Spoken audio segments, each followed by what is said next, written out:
ఇది American capital hills అంటే మనం పార్లమెంట్ అంటాం. ఇక్కడి నుంచే నేను వీడియో తీస్తున్నా. ప్రధానంగా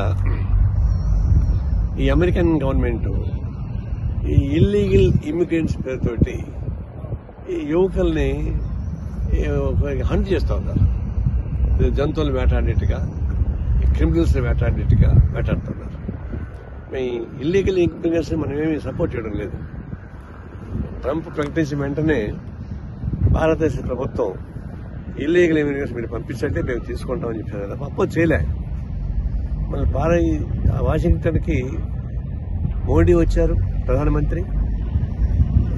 ట్రంప్ ఇద్దరు కలిసి మాట్లాడుకున్నారు, ప్రెస్ మీట్ చేశారు, కార్డియల్గా మాట్లాడుకున్నారు.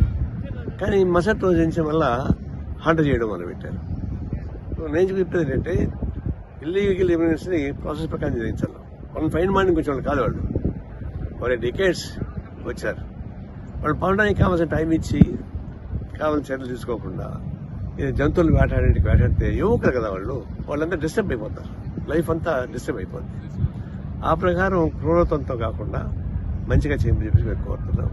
ఒకవేళ మంచిగా మాట్లాడి ప్రధానమంత్రితో ప్రధానమంత్రి సానుకూలం ప్రకటించడానికి కూడా ఈ విధంగా అమెరికన్ గవర్నమెంట్ చేయడం అనేది చాలా విచారకరమైనది. దాన్ని తీవ్రంగా ఖండిస్తున్నాం. అది ప్రాసెస్ ప్రకారం పంపడం మాకు అభ్యంతరం లేదు. కానీ ఒక హరాస్ చేసి యువకుల్ని డిస్టర్బ్ చేసి వాళ్ళ జీవితాలతో ఆటలాడుకునే పద్ధతిలో చేయడం మంచిది కాదని మా ఉద్దేశం.